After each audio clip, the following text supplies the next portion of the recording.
Hi, I'm Jennifer Cooper with JKC Mobile Notary, and welcome back to my YouTube channel. I'm so glad that you're here today because today we're going to talk about some serious stuff that applies to us as notaries. Before we get started, if you would hit that like, subscribe, and that bell so that you always get notified when new stuff comes up. We've got fun interviews and great content coming, and I don't want you to miss a thing. So if you're ready, I'd really like to get into talking about the issues we encounter with the very different personalities that we encounter in our business. We're going to talk about biases and disrespect and the things that people give us and how we can best handle ourselves in those situations. So if you're ready, I'm ready. By the way, my little videos are back. I figured it out. So if you're ready, I'm ready. Let's go.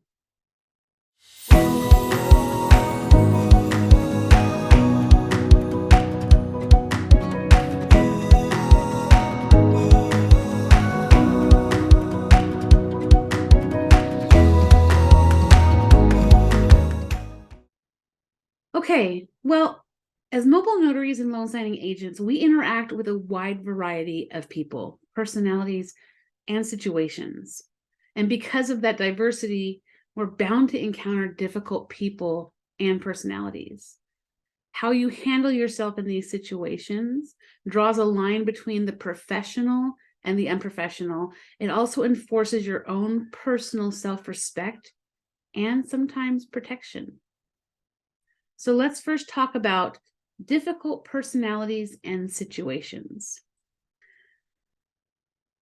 How often do you come across clients who are disrespectful to you?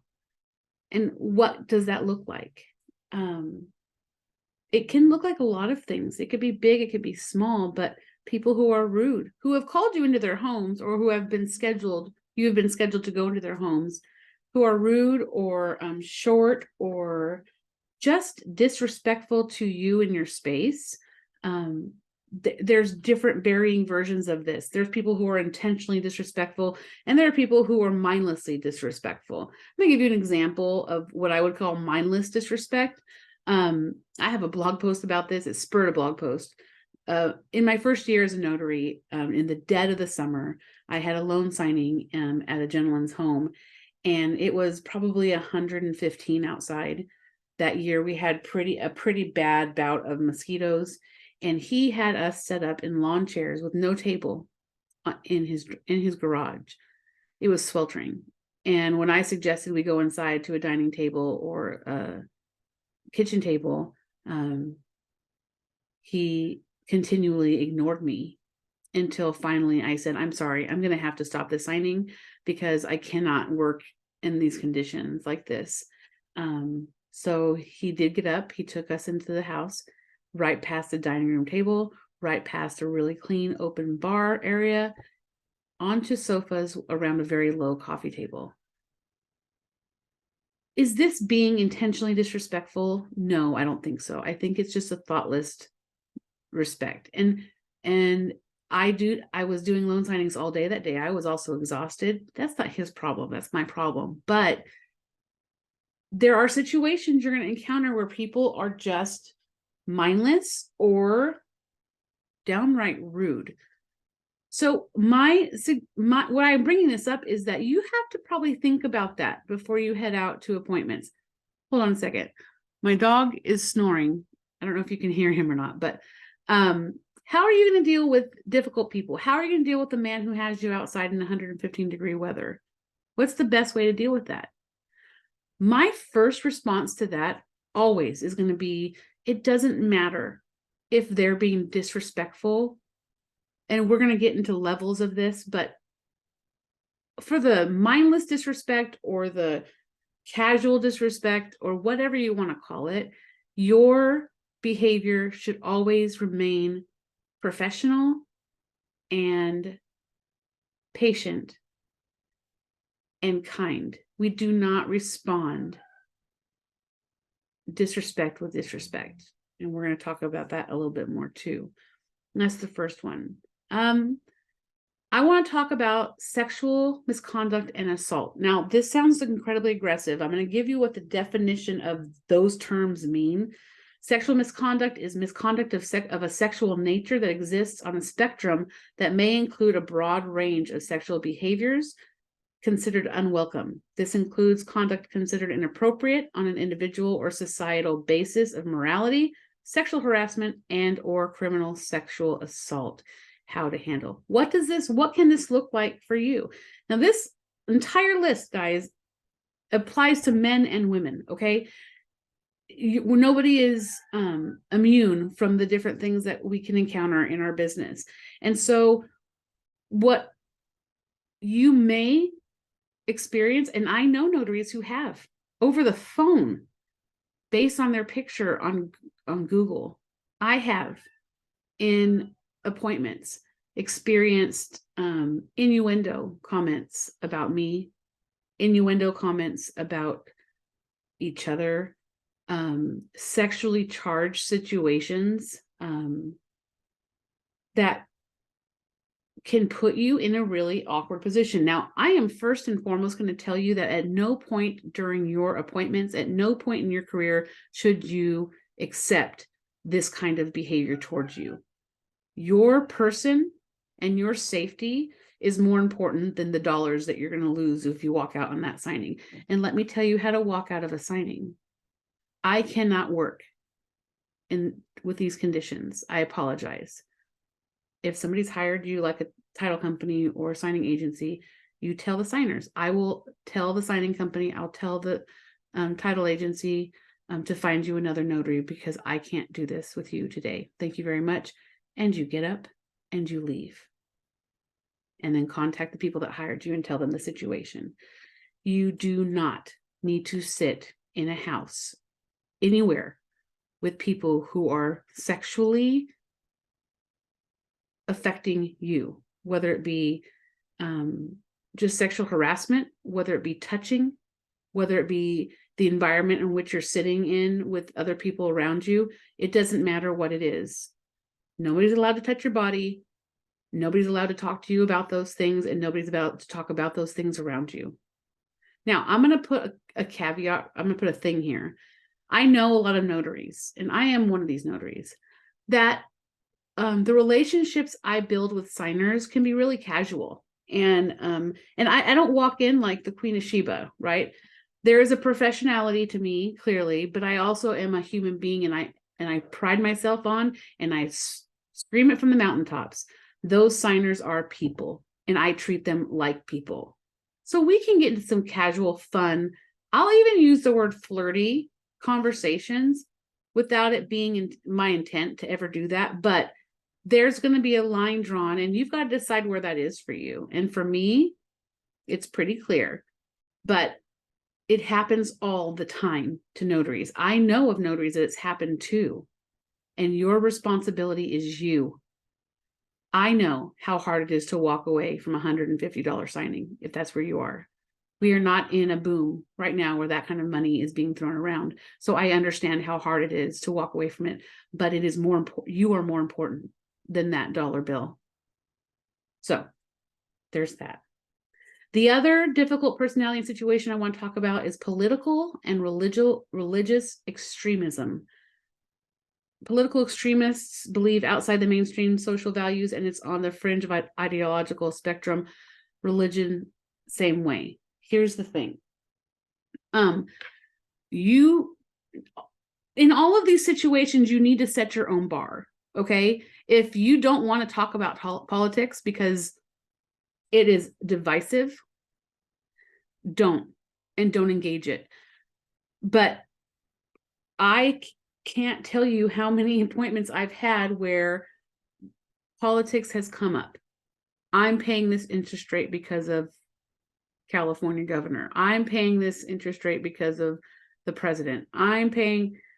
They come up. I have been held hostage in a house with a man who was going on a rant about conspiracy theories against the government. These people are out there, and you're going to encounter them. And the best way, I think, to handle those situations is while it's still under control and you can manage it, don't engage, don't ignore, but you can be agreeable or you can be vague, but find a way to move through that appointment without engaging in a conflicting conversation, or with somebody who might get really, really outrageous with their expectations of you and people in their presence. It's just a weird, touchy situation. And if you haven't encountered it, you will encounter it. There are areas where I live that I have to be very on my toes when I go into those homes, because it's a pretty hot, heavy, very political community. And so I'm just careful about what I say and about expressing my own opinions, because that's not why we're there. And when those situations are heated like that, it's something you need to be aware of and stay clear of. Okay, the next thing I want to talk about is racial and gender bias. Now, clearly, I cannot speak to racial bias. I have friends who have experienced do experience it every time they take an appointment. And so I'm not going to comment on it. I'm not going to tell you how you should handle it, because I can't possibly understand what that's like, but I know it exists. And so my only advice to you is have a game plan. Have a game plan on how you're going to handle people who have a racial bias and express racial or just being racist or racism. I wish I could have some more information on that. I have friends that I've talked to about it, and I think at some point it would be a conversation to have, but it's not something I can advise fully on, because I can't possibly understand what's that like. What I can understand is gender bias. Look, I don't know what the percentage is of the number of notaries that are women, but still, my male counterparts make more money with the same amount of experience that I have, the same training that I have, the same expertise that I have, are making more money than I am at any given appointment. It's a thing. That's one thing of gender bias. The other thing is walking in and being completely devalued and disrespected because of your gender. And this is kind of like, my advice here is kind of like with racial bias, is I can't tell you what to do. But what I want to tell you is that you are more valuable than the dollar bill. Okay? That's going to be a running theme through this entire video. You are more valuable than the dollar bill. I have a gift, if you want to call it that, of turning ugly people. And I'm not talking about physically ugly. I'm talking about these people who we're talking about, who perpetrate these problems, of handling them. I was a waitress for many years. And so can you imagine the experience I have with gender bias specifically, and sexual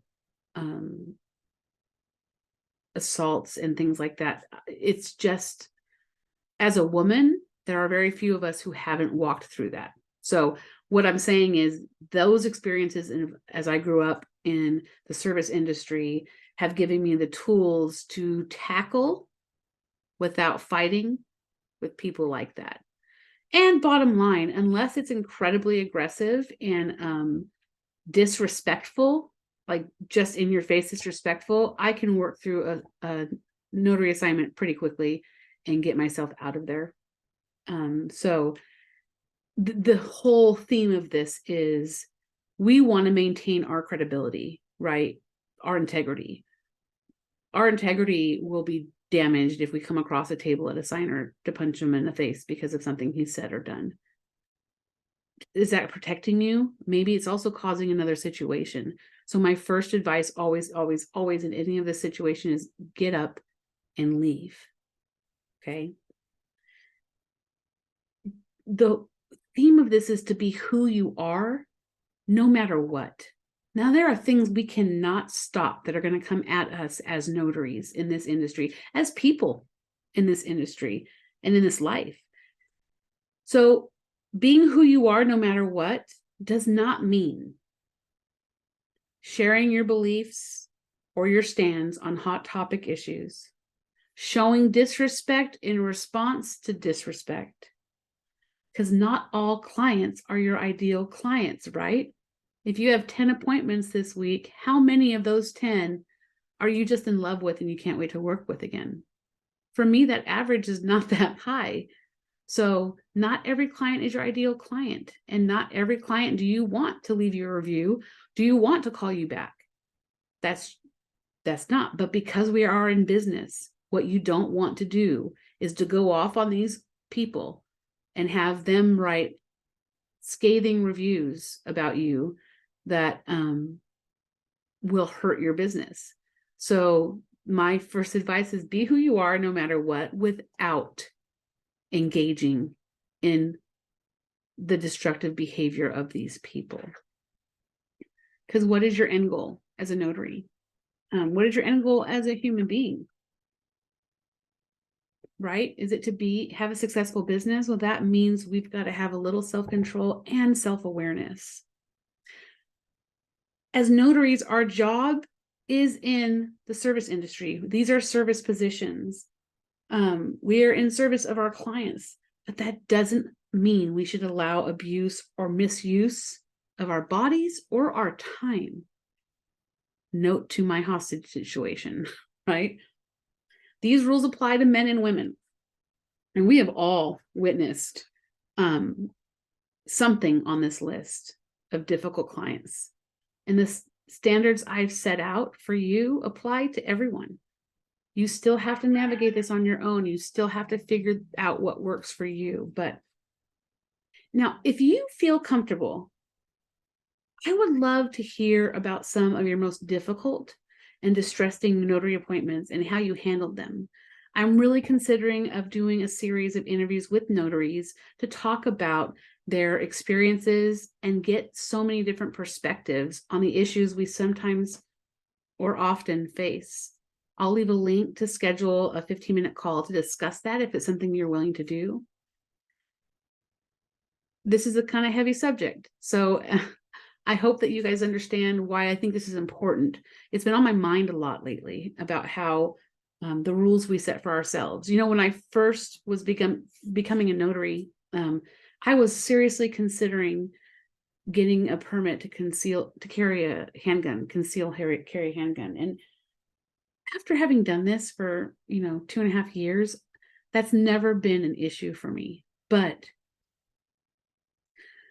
having my mind clear and aware of a situation that I'm walking into, and I can gauge a lot of that on the phone when they set the appointment, getting me in the right headspace for this to be able to handle it gracefully, efficiently, while preserving my integrity and my respect for myself. It's a trick, and it sometimes can be tricky, but I hope that this helps you think about it a little bit.